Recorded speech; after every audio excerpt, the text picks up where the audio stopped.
Capítulo 9, Lucas capítulo 9,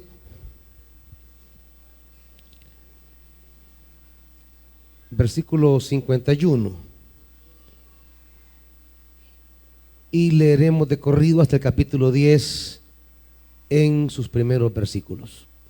Lucas 9, 51 dice la Escritura: como se acercaba el tiempo de que fuera llevado al cielo, Jesús se hizo el firme propósito de ir a Jerusalén. Envió por delante mensajeros que entraron en un pueblo samaritano para prepararle alojamiento. Pero allí la gente no quiso recibirlo porque se dirigía a Jerusalén. Cuando los discípulos Jacobo y Juan vieron esto, le preguntaron: Señor, ¿quieres que hagamos caer fuego del cielo para que los destruya? Pero Jesús se volvió a ellos y los reprendió. Luego siguió la jornada a otra aldea. Iban por el camino cuando alguien le dijo: te seguiré a donde quiera que vayas. Las zorras tienen madrigueras y las aves tienen nidos, le respondió Jesús, pero el Hijo del Hombre no tiene dónde recostar la cabeza. A otro le dijo: sígueme. Señor, le contestó, primero déjame ir a enterrar a mi padre. Deja que los muertos entierren a sus propios muertos, pero tú ve y proclama el reino de Dios, le replicó Jesús. Otro afirmó: te seguiré, Señor, pero primero déjame despedirme de mi familia. Jesús le respondió: nadie que mire atrás después de poner la mano en el arado es apto para el reino de Dios. Después de esto, el Señor escogió a otros 72 para enviarlos de dos en dos delante de él a todo pueblo y lugar a donde él pensaba ir. Es abundante la cosecha, les dijo, pero son pocos los obreros. Pídanle por tanto al Señor de la cosecha que mande obreros a su campo. Vayan ustedes, miren que los envío como corderos en medio del lobo. Padre, queremos rogarte que una vez más tu palabra pueda ser ministrada a nuestra vida, a fin de que nuestros caminos, nuestra existencia sobre la tierra, armonice con tu voluntad. No queremos vivir distante de tus propósitos. No queremos vivir alejados de los deseos de tu corazón. Queremos caminar cerca de tus anhelos, cumplir aquello para lo cual fuimos llamados. Pero para eso necesitamos tu palabra que nos vuelva a iluminar una vez más, que nos exhorte de nuevo, que nos anime otra vez para seguir este camino de proclamar el reino sin titubeos. Padre, háblenos. Amado Espíritu Santo, háblenos en el nombre glorioso de Jesús. Amén.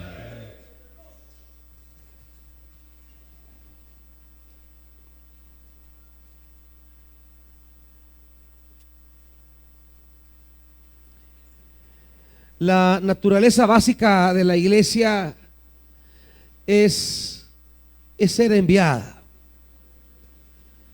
La iglesia no es iglesia si no está en camino. Una iglesia estática no puede llamarse iglesia de Jesús, porque Dios es un Dios que camina, que avanza, que siempre está en camino. Dios ha comenzado el propósito de redimir a su creación y de traer el reino de Dios a la vida de los hombres y mujeres. Y Él no se detiene en ese propósito. Desde que lo inició, desde que lo concibió, desde que nació en su mente y corazón, Desde ese día hasta hoy, Él está impulsando su plan de redención. No se rinde, no se cansa, no se desanima. No siempre es bien acogido su amor. No siempre es bien recibido su llamado. No siempre es bien valorada su palabra. Pero Él insiste. Vuelve otra vez. Nunca se rinde. Pueda que le falle Israel, pueda que le falle la iglesia, pero Él sigue adelante. No lo desanima nuestra rebeldía. Él continúa. La dejadez con que a veces asumimos el llamado no lo descontrola. Los desprecios que sufre muchas veces de nosotros no lo deprime. Él continúa. Porque el propósito de establecer el reino de Dios para Él es firme y no regresa. Y porque Él tiene la determinación, Él tiene clara la definición, es que siempre busca un pueblo que compartan la determinación de Él. Siempre busca un pueblo, hombres y mujeres, que acojan esa llamada inquebrantable de participar en este proyecto, a veces no tan gratificante. El proyecto de anunciar el reino de Dios. En un mundo donde hombres y mujeres a veces caminamos sobre la tierra para alcanzar nuestras metas, nuestros sueños. Es difícil que Dios encuentre gente que por encima de esas metas, que por encima de esos sueños y de esos anhelos, que por encima de esos quereres y amores, puedan disponer el corazón para escuchar la llamada y servir a la causa del reino de Dios. No es fácil para ese Dios encontrar en el camino de la redención, en el camino de hacer reino, encontrar en ese sendero a hombres y mujeres que por encima de sus metas, no es que la llegada del reino les haga olvidar sus metas y anhelos de la vida, pero simplemente pasan a un segundo plano ante la prioridad del llamado divino. No es que no se van a casar, no es que no tendrán su universidad, no es que no van a trabajar, no es que no tengan un negocio, no es que no tengan un hijo, pero no será lo primero. Cuesta para Dios encontrar personas, no solo que pongan en el orden correcto las prioridades de la vida, haciendo del llamado celestial lo primero, sino que también le es difícil encontrar personas que una vez, habiendo asumido el llamado glorioso, habiendo asumido el llamado de la palabra, logren mantenerse firmes y volver atrás. Son dos realidades que Dios busca. Son dos cosas que Dios anhela. Hombres y mujeres que ante la llamada de Dios, ante esa voz del Señor que dice su nombre, sígueme, puedan jerarquizar de manera correcta y poner en primer lugar ese llamado. Y decir, ese llamado es para mí lo primero. Y luego hombres y mujeres que habiendo establecido lo primero, logren mantenerlo firme, logren mantenerlo inamovible. Porque en este camino del llamado vienen una serie de vicisitudes, daños, problemas, preocupaciones, estrecheces, que a muchos les hace desistir, que a muchos les hace regresar y prefieren encontrar tranquilidad y paz en cualquier otra cosa, olvidando así la prioridad original que habían establecido de escuchar la llamada de Jesús y de seguirlo. No siempre el llamado de Dios es bien recibido, no solo por el mundo, sino por aquellos que afirman seguirle, por aquellos que se reúnen en su nombre. No siempre los que se reúnen en su nombre toman con la seriedad el llamado divino de hacer posible el anuncio del reino a través de lo que son, a través de lo que hacen. Participar en hacer reino de Dios. Por eso los versículos 57 al 62 que nos van a hablar del carácter, diríamos, el carácter que debe tener aquellos que sigan a Jesús. Esos versículos del 57 al 62 están en medio de dos relatos que acabamos de leer, y que ambos relatos tienen que ver con el tema de la misión, con el tema de obreros para la misión y con el tema de que qué pedimos a Dios en la misión.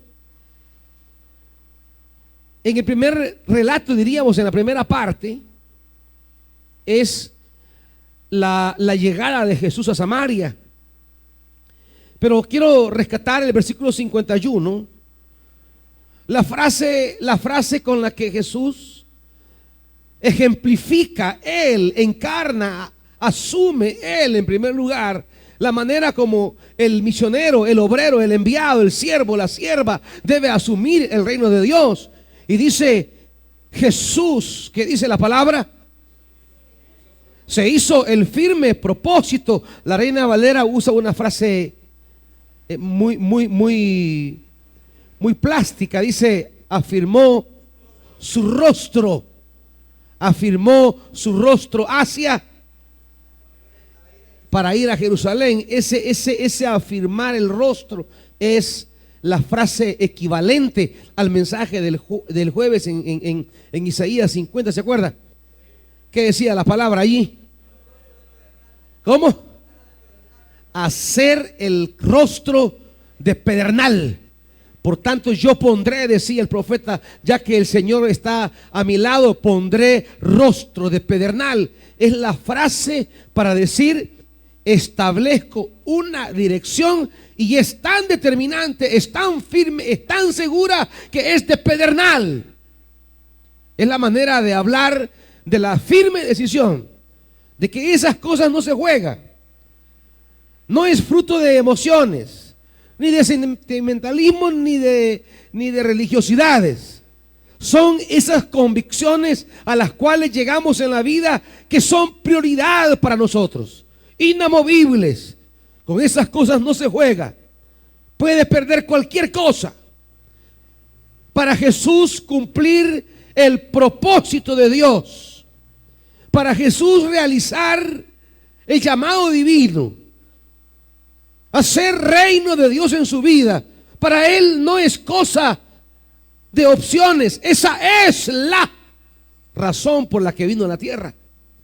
Muy encima de familia, muy encima del pueblo de Israel, muy encima de todo, hay una determinación en Jesús que solo es reflejo de la determinación de Dios de enviarlo. Jesús se mantiene firme, dice, sabiendo que la hora había llegado. Ahora Él viene y se pone con firmeza. Es que en los asuntos divinos no deberíamos de estar jugando, hermanos. En los asuntos relacionados al llamado de Dios no deberíamos estar entre sí y no, quizá, tal vez. En aquellas cosas en las que Dios te ha llamado y te ha entregado participación en esto de hacer reino de Dios, eso debería ser algo inamovible, prioridad absoluta. Con eso no se debería de jugar. No debería permitir que nadie intervenga en el desarrollo de su participación en ese hacer reino. Ninguna labor, ningún negocio, ninguna relación, ninguna posesión ninguna amistad, nadie ni nada debería interferir, invadir el ámbito del compromiso soberano con Dios. Jesús sabía que la hora había llegado. El Padre lo había mandado. No podía retornar al Padre con el rostro cabizbajo, diciendo que no pudo responder. Responderle a Dios debería de ser nuestra mayor aspiración. Pensar en ese día que estaré delante de Él. Y como dice el apóstol Juan, fíjese lo que dice Juan. Recuerdo un pasaje de la Escritura en la primera carta.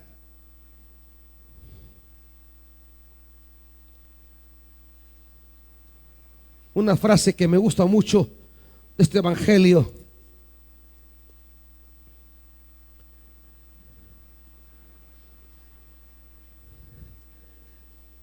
Que tengamos que mantener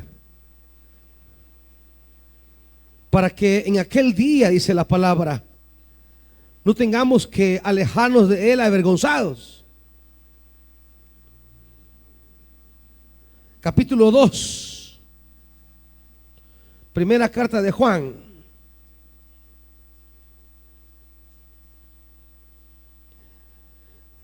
Dice capítulo 2, versículo 26. Primera Juan 2, ¿se llama esto? Estas cosas les escribo acerca de los que procuran engañarlos. El creyente estará siempre expuesto a engaños, como la serpiente engañó a Eva y le apartó del plan de Dios. ¿Me están oyendo, hermanos? 27. En cuanto a ustedes, la unción, refiriéndose al Espíritu Santo, la unción que de Él recibieron permanece en ustedes y no necesitan que nadie les enseñe. Esa unción es auténtica, no es falsa, y les enseña todas las cosas. Permanezcan en Él tal y como Él les enseñó. Y ahora, queridos hijos, permanezcamos en Él. Óigame, permanezcamos en Él. ¿Para qué? Cuando se manifieste, podamos presentarnos ante Él confiadamente. ¿Seguro de qué, hermanitos? Seguro de no ser avergonzados en su venida. Para que no tengamos que agachar la cabeza cuando Él venga. Es la imagen del Edén. Dios llega, llama al hombre. Dios llega al Edén. Y el ser humano, como siempre, en lugar de salir a recibirlo, Dios, qué bueno que ya... No, se esconde. Se avergüenza. Llegará el día, amados hermanos, donde todos vamos a dejar esta tierra. Ricos y pobres, gordos y secos, feos y bonitos, colochos y pelo liso, blancos y negritos, hombres y mujeres, todos vamos a esa tierra. Nada de lo que hacemos, nada de lo que somos aquí, nada de lo que tenemos aquí se va con nosotros. Nada por lo que acumuló lo vamos a llevar. Gente multimillonaria muere y se va sin un 5. Acumuló tantas propiedades que no se los pueden meter en el féretro. Lo único que nos vamos a llevar no es que lo vamos a llevar, es que ya lo anticipamos, ya lo adelantamos. Es las cosas que hicimos respecto al llamamiento divino. Son las cosas que anticipamos delante de Dios y que Dios las va recibiendo. El servicio es anticipación de la eternidad. Un día estaremos allí. Toda mi existencia humana pasará. Toda posesión material que tengo se pudrirá. Un día dejará de ser. Su cuerpo dejará de ser, su casa dejará de ser, su ropa dejará de ser, sus bienes dejarán de ser, su patrimonio dejará de ser. Un día todo se agotará y solo estaremos delante de Él y nosotros. Seremos llamados. ¿Cómo respondimos al llamamiento divino? ¿Cómo asumimos la tarea de servir a Dios? ¿Cómo hicimos reino a partir de su llamado? ¿Qué tanto contribuimos con Él en su propósito de traer redención a esta tierra, de traer sanidad a esta tierra enferma, de traer luz a esta oscuridad? ¿Cómo participamos? ¿Cómo nos vinculamos? ¿Qué hicimos? ¿Cómo trabajamos? ¿Qué sacrificio hicimos para hacer posible el caminar del Evangelio sobre la tierra?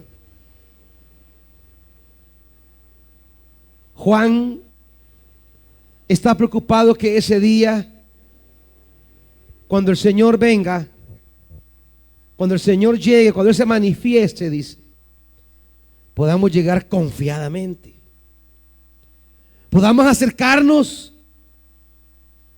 sin quitar la mirada de su presencia,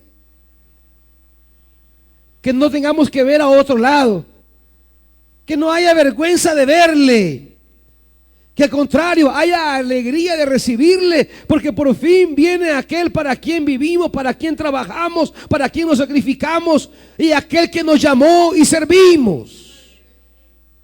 Que cuando Él se manifieste, usted pueda recibirlo con alegría, no agachar la cabeza con vergüenza. Que no podamos descubrir aquel día que las cosas pasajeras fueron más importantes que lo eterno.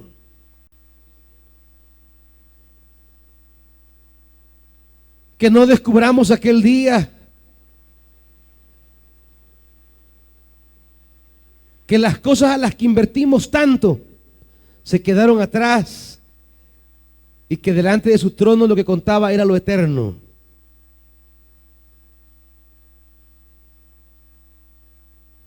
Más bien que lleguemos con alegría y le podamos decir: Señor,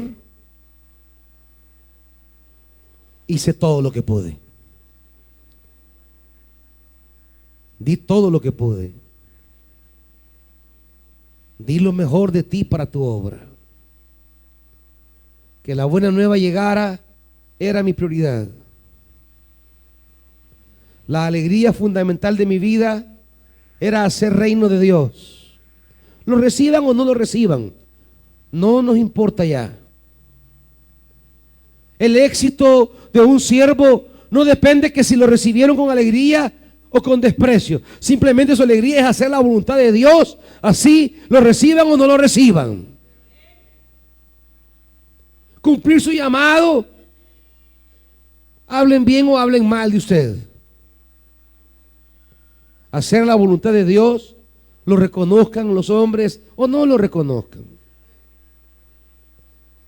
Jesús terminó en la cruz, abandonado por todos, pero hizo la voluntad del Padre y eso es lo que importa. No tuvo el éxito de los teleevangelistas de ahora, que grandes multitudes lo siguen. No tenía cuentas en el banco de todos los seguidores. Murió desnudo, sin un trapo siquiera que cubriera su cuerpo. Ya les he dicho que el trapito que le ponen allí en los crucifijos y en los dibujos de la crucifixión, eso lo pone el artista por la vergüenza de no dibujar sus partes íntimas. Pero históricamente él estuvo clavado allí desnudo, sus partes íntimas al aire. Por eso era una muerte vergonzosa. Por eso el texto dice: y muerte de cruz. La vergüenza de la muerte en la cruz, porque era la muerte más humillante que se podía dar a una persona por parte del Imperio Romano. Guindarlo desnudo de un madero, colgarlo Ni siquiera un trapo para morir a la hora de su muerte él tenía. Pero estaba haciendo allí la voluntad de su Padre. Mantuvo firme la determinación, mantuvo firme su rostro. Nadie lo hizo retroceder, nadie lo hizo regresar, nadie lo hizo claudicar. Mantuvo firme la determinación que el Padre le había enviado. Él pudo llegar delante de Dios, delante de su Padre, y decir: Padre, he aquí, he cumplido lo que tú me mandaste a hacer. No es fácil, no es fácil, porque en el camino encontramos obstáculos de propios y extraños, de amigos y enemigos, de hermanos y extranjeros.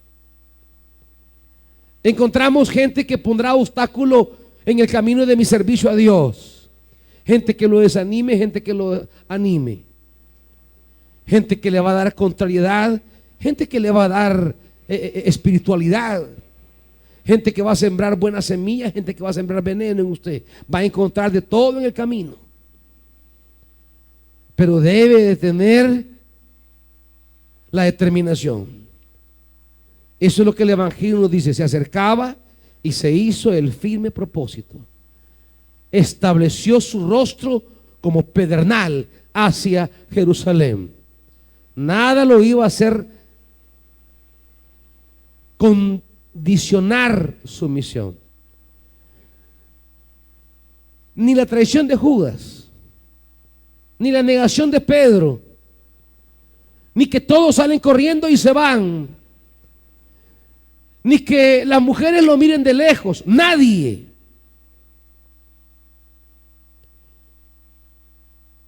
No tenían ni dónde lo iban a enterrar. Nada de eso les preocupaba. Una sola cosa les preocupaba: hacer lo que Dios lo había mandado hacer. Quedaba su madre. Estaba preocupado por su madre. Dio una palabra a su madre desde la cruz.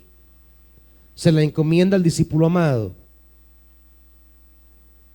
Habían seres amados, pero más importante que los seres amados era cumplir la tarea que el Padre le había entregado.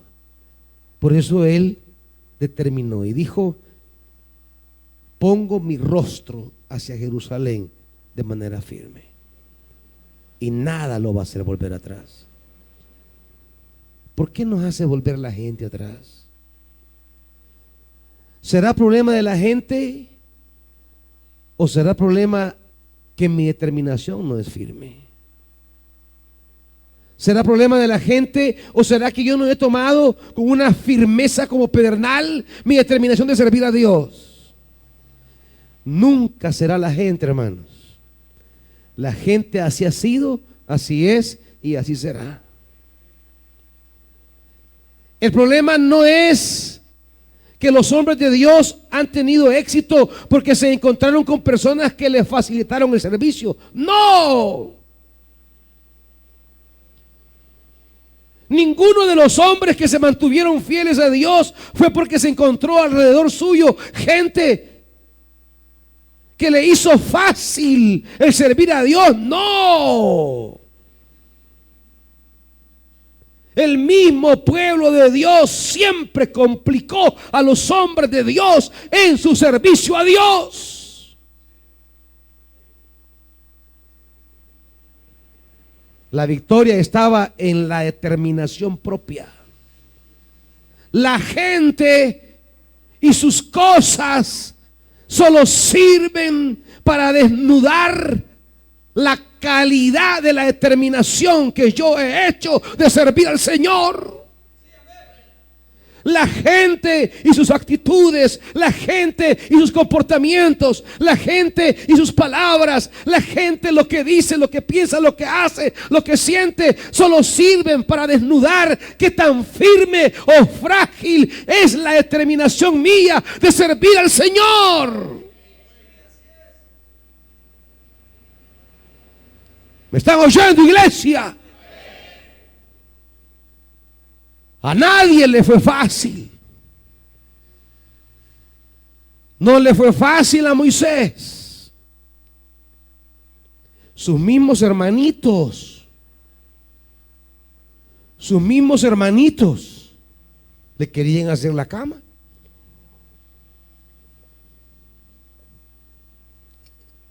Ahí andaban María y Aarón hablando.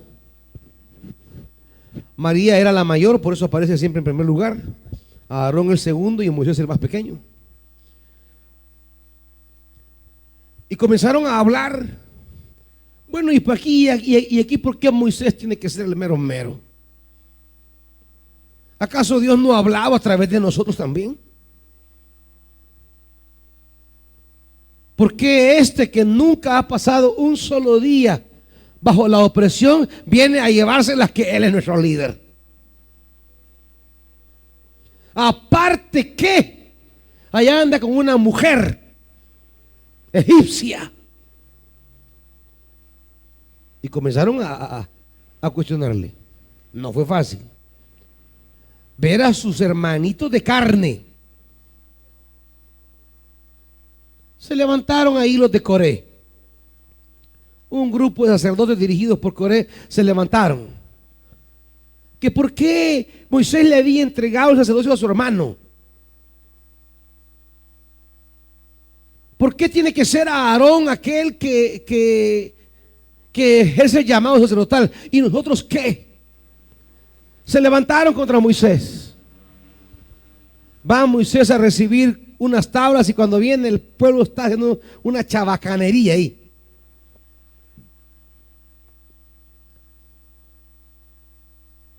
Tenían sed, comenzaron a murmurar. Tenían hambre, comenzaron a murmurar. Comenzaban a decir, bueno, nombremos otro líder porque este Moisés nos ha engañado. Nombremos un líder y vamos de regreso.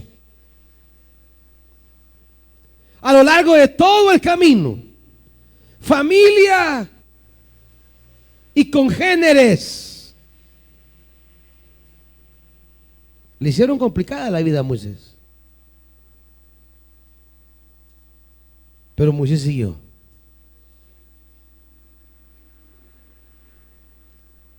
Cuando Pablo se convierte, ni los hermanos quieren oírlo, nadie se quiere juntar con él. Dudan de él, le tienen miedo, sospechan. Nadie quiere nada con él. Iglesia, vuelvo a decirte esta verdad bíblica. Los comportamientos y la manera de ser de la gente han sido iguales ayer, hoy y será igual mañana.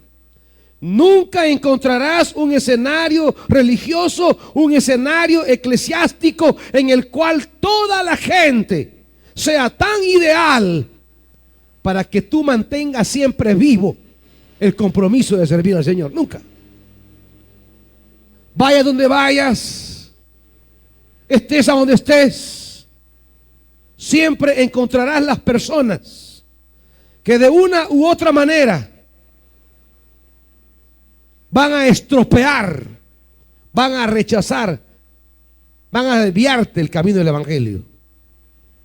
La gente a tu alrededor, sea quien sea, aún la que está reunida aquí y a la par tuya, solo está alrededor de ti para revelar qué tan sólido es tu compromiso de servir al Señor.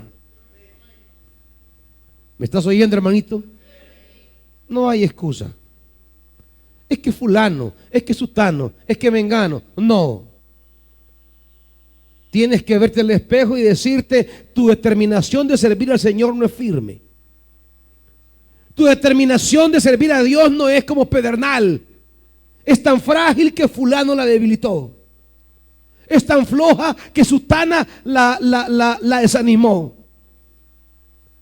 Tu determinación no es de pedernal, es de mantequilla. Tu determinación de servir al Señor es de hielo. Se derrite con el calor de la envidia y de la rivalidad de otros. No es la de un diamante inquebrantable, No es la gente, es nuestra fragilidad. No son las personas, somos nosotros. Porque la determinación de servir al Señor es algo que se arregla entre Dios y nosotros. Es algo que baja del cielo. Es cosa del Espíritu. Es cosa del Padre. No es cosa de la gente. Jesús tiene el firme propósito, y mire lo que pasa inmediatamente. Envió mensajeros delante de un pueblo samaritano. ¿Para qué, hermanitos? Para recibir alojamiento. Envió unos mensajeros para que le prepararan dónde dormir, dónde comer. Los mandó adelante: prepárenme ahí, vean dónde voy a comer. ¿Y cuál fue la reacción de la gente? La gente no lo quiso recibir, no le quiso dar nada, no le quiso poner comida, no le quiso poner una cama. La gente no lo recibió. No obstante, iba Jesús a hacer la obra de Dios. Si la motivación para servir a Dios está en la acogida que la gente le da a tu servicio, estás perdido, hermanito. Si la firmeza de tu servicio a Dios está fundamentada en la receptividad calurosa que le den a lo que servís, a lo que das al Señor, a lo que trabajas para el Señor, estás perdido.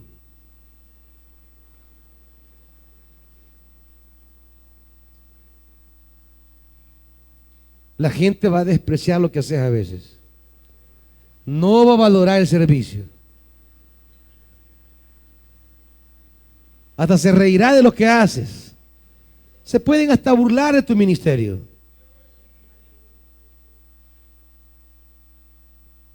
Pero ¿qué importa? No sirves para que la gente te acepte. Sirves para que en aquel día no tengas que irte avergonzado del Señor. La vergüenza que te preocupa no es la que te pueda dar el hombre ahorita. La pena que te preocupe no debe ser la que te puedan poner en el servicio. Es la vergüenza que no queremos pasar en aquel día delante de millones y millones y millones y millones. Allí estará Abraham, ahí estará Moisés, ahí estará David, Isaías, Jeremías, los profetas, los apóstoles. Y tú pasarás allí. Y ellos te dirán que no leíste nuestra historia, que no nos conociste en nuestro ministerio. Ellos por lo menos no tenían antecedentes que los animaran. Lucharon solos. Nosotros hoy tenemos, como dice la carta de los Hebreos, una tan grande nube de testigos. No podemos alegar ignorancia. No podemos alegar que no sabíamos. Allí estaba el mentado José, vendido por sus hermanos, llevado como esclavo, metido en la cárcel, sufriendo un vejamen y otro, una humillación y otra. Pero como él mismo dice, ahora entiendo que era Dios quien me mandaba delante de ustedes para prepararles la vida. Mas no sabía yo que era Dios que me mandó como mensajero, como pregonero, como misionero para preservar la descendencia. Las humillaciones, las vergüenzas, era Dios preparándolo, era Dios enviándolo. Las injusticias, padeció injusticias. Ellos nos mirarán a la cara y nos dirán que no leíste mi historia, pues, que no viste lo que me pasó, pues. Ahí estará David, ¿No viste todas las humillaciones que sufrí? ¿No viste todo lo que padecí? Ahí estaba el relato, ahí estaba la narración. No es la gente, hermanitos.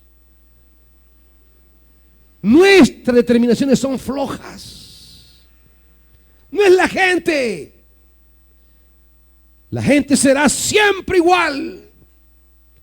Somos nosotros que tenemos que ser diferentes. Somos nosotros que tenemos que establecer el firme propósito. La gente no lo recibió. Los discípulos reaccionan de manera violenta como reaccionamos los hombres que no entendemos el tema de la misión. Cuando lo desprecian a usted, no lo desprecian a usted, desprecian la misión de Dios, hermanito. Cuando somos despreciados en la misión, reaccionamos humanamente. Cuando no somos valorados, cuando somos humillados, cuando no somos estimados, se nos sube el calor a la cabeza y se nos calienta la cabeza, y siempre habrá gente que le caliente la cabeza.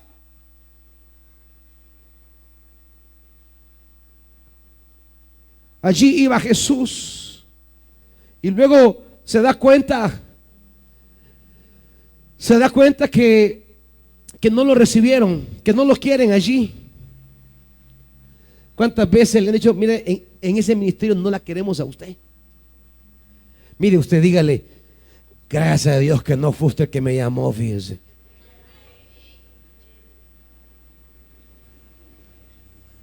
No la quiero ver en ese ministerio. Bendito Dios que no fue usted el que me llamó, fíjese, dígale.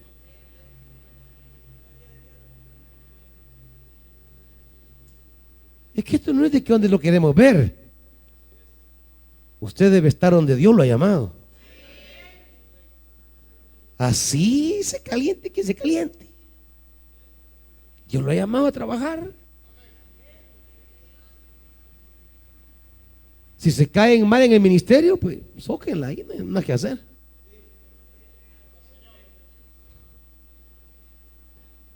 Como esto no es un concurso de amigos, ¿verdad? Como la iglesia no es el Facebook para darnos me gusta.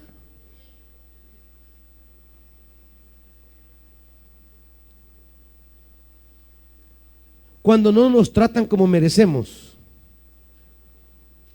Cuando la gente no está a la altura del valor de lo que somos, o de lo que hicimos, o de lo que damos. Siempre hay gente que le va a calentar la cabeza. Llegaron dos donde Jesús, y así con el garbo como que eran Elías, le dicen: Señor, ¿quieres que hagamos caer fuego del cielo para que lo destruya? Cuando usted se sienta que no valoraron su servicio, siempre habrá uno que le diga: démosle riata, vos. Siempre habrá uno que le diga: ay, ojalá que, orá que el Señor la mate, vos. Orá que ya no venga. Ojalá el juicio de Dios caiga sobre ese.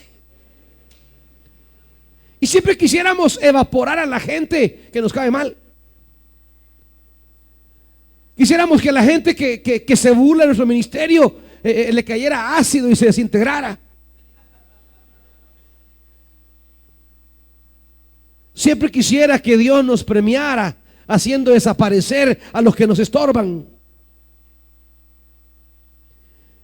Pero quiero decirle que si usted permanece firme y se mantiene en el propósito inquebrantable, un día ya no los va a ver. No porque ellos desaparezcan, sino porque Dios lo llevará a usted a las alturas y ellos se van a quedar ahí en las hondonadas siempre. No lo va a ver, no porque ellos desaparezcan, sino porque usted ha subido.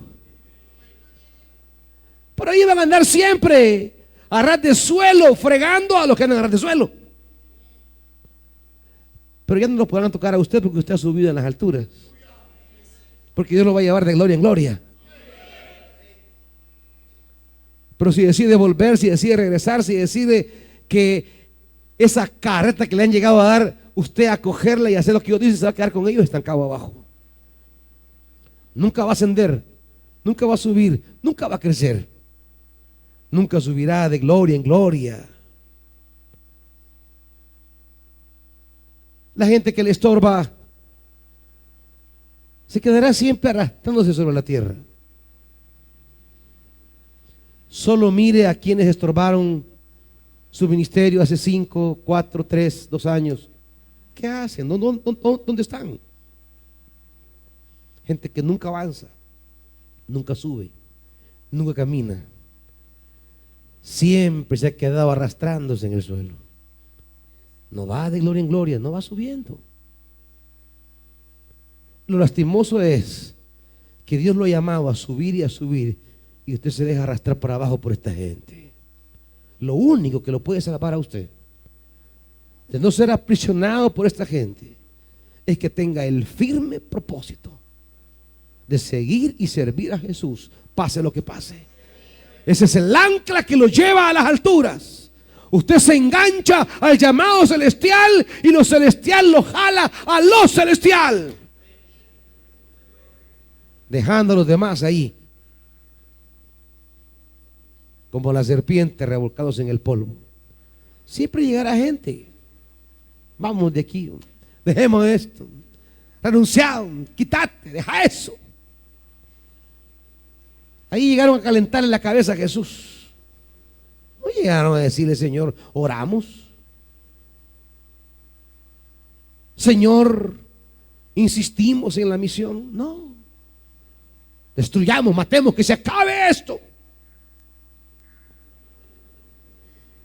Pero Jesús los reprendió.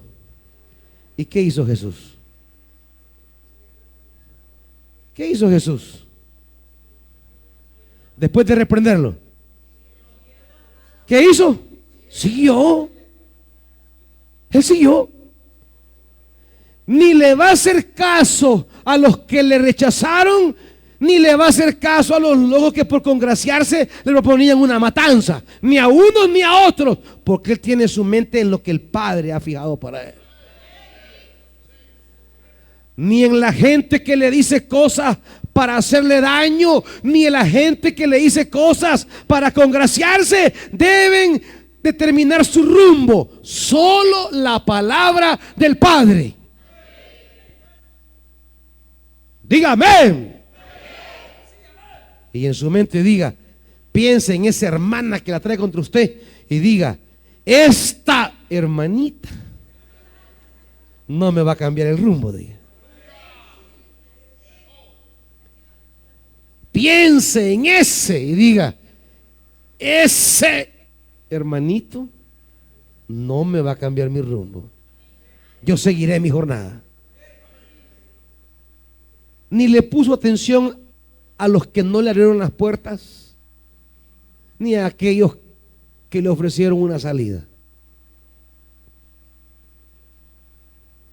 Siguió su camino. Y en ese camino sigue encontrando gente. En ese camino nos encontró a nosotros. En ese camino nos encontró a ustedes. En ese camino se encontró a unos.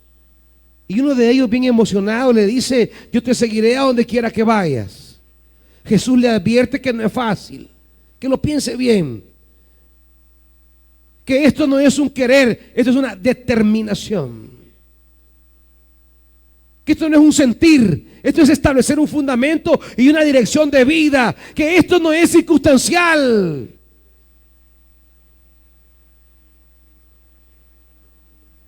Las zorras tienen madrigueras, las aves tienen nidos. El Hijo del Hombre no. Acaba de pasar la experiencia. No lo quisieron recibir para darle de comer. No lo quisieron recibir para darle donde acostarse. Él no tiene dónde. Si no le dan, no tiene. Si no abren la puerta, no entra. Seguirme es exponerse a estos también rechazos. Seguirme es exponerse a estas limitaciones. Seguirme es exponerme a estas limitaciones. O a lo menos estar dispuesto a sufrirlas cuando Dios así nos haga pasar el desierto. Y aunque después venga la tierra, pero seguir a Jesús es estar dispuesto a atravesar el desierto, y a veces ese desierto no es fácil. No es de que me gusta seguir a Jesús, bien lindo, se come bien rico, a veces no se va a comer, a veces no se va a dormir, a veces no se va a descansar. Seguir a Jesús es estar dispuesto a seguirle en las horas más complicadas. Iban por el camino y apareció otro, solo que ahora no le dice yo te sigo, sino que Jesús le dice, sígueme. Ya no es un voluntario, hoy es un llamado. Y fíjese cómo son las cosas. El que está dispuesto a seguirle, Jesús lo dice que lo piense bien, que esto no es fácil. Y fíjense que a quien él llamó le pone objeciones. Primero déjame ir a enterrar a mi padre. Le pone la objeción de lo primero. ¿Qué es lo primero? Antes de seguirte, primero haré algo. ¿Cuántas veces ponemos primero, antes, otra realidad que el santo llamado?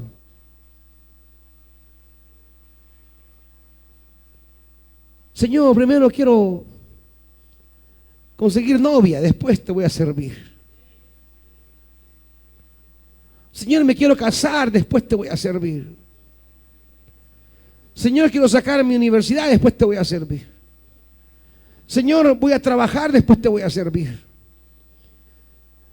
Señor, me voy a casar, después te voy a servir. Señor, vamos a tener hijos, después te voy a servir. Solo déjame criarlos y que estén ya bonitos y después te voy a servir.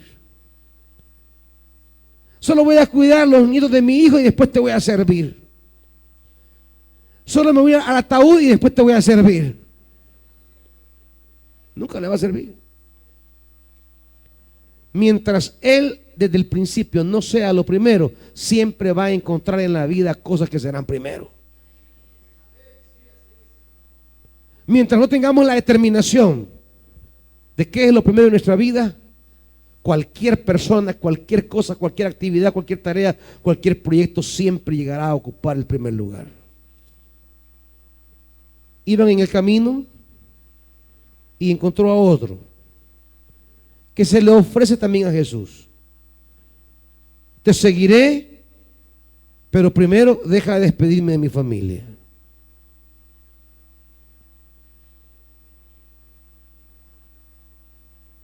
Jesús le dice, nadie que mire atrás después de poner la mano en el arado es apto para el reino de Dios. Arar era una tarea delicada en aquella época.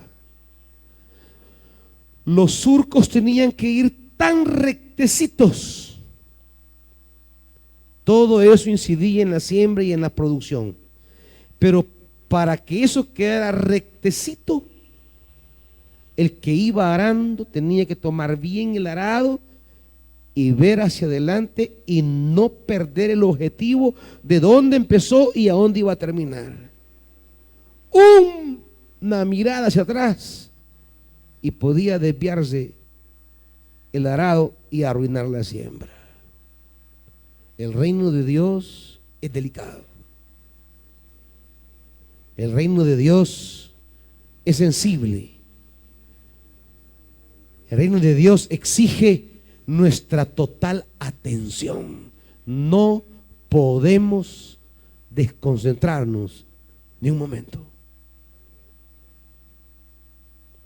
No es que no va a estudiar. El problema es que los desconcentran muchas veces. No es que no vaya un día esposo, como no, lo que sucede es que se pegan a sus enamoradas que hasta babeando andan. El reino de Dios lo olvidaron,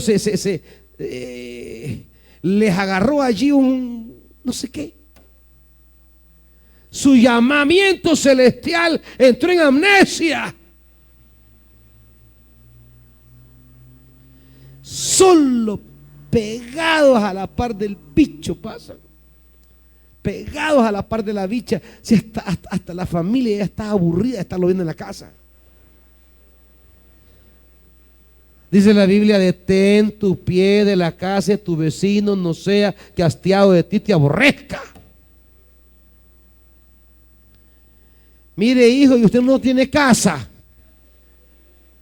porque ya aburre en la casa. Y llega a acabar a la hora del hartazón, llega.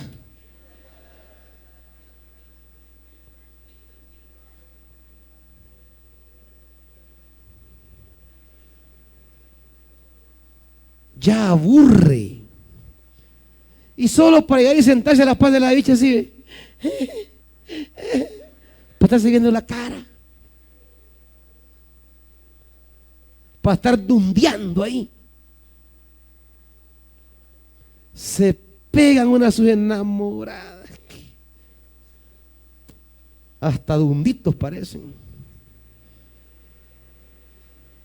como que pierden un tornillo, como que les entró algo allí y los no se acordaban que había conexión. Se les olvidó que predicaba en una chiquicolumna. Andan embobados, atontados. Y para nada. Que los 3 meses cortaron. Por eso cierro con el capítulo 10. La actitud de Jesús para aquellos que van a ser enviados. Jesús escogió y los envió de 2 en 2 a todo pueblo y a todo lugar donde Él pensaba ir. Y les dijo: la cosecha es abundante, son pocos los obreros.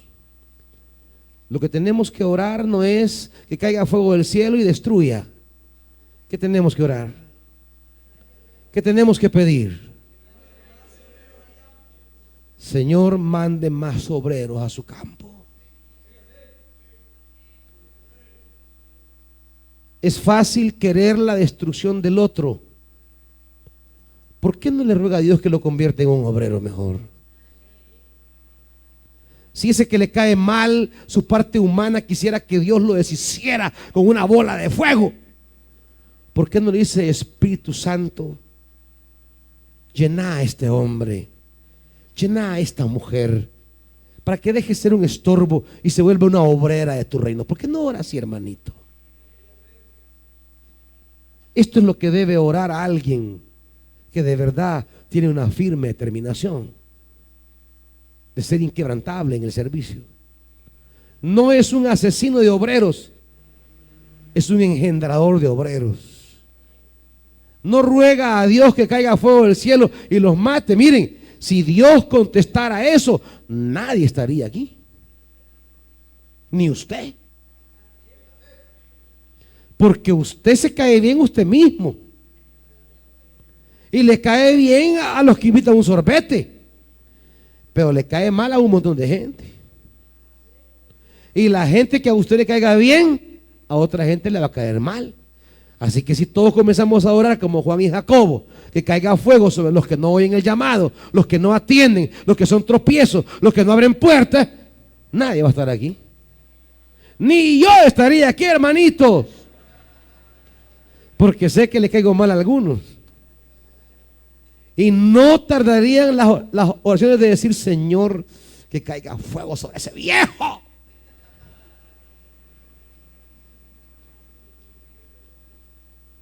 No estaríamos aquí si Dios oyera esas oraciones. ¿Por qué no oran y dicen: Señor, ayúdale al pastor que sea un obrero en tu viña, dale más sabiduría, dale más de tu palabra, dale más discernimiento? ¿Por qué no ora por el que le cae mal?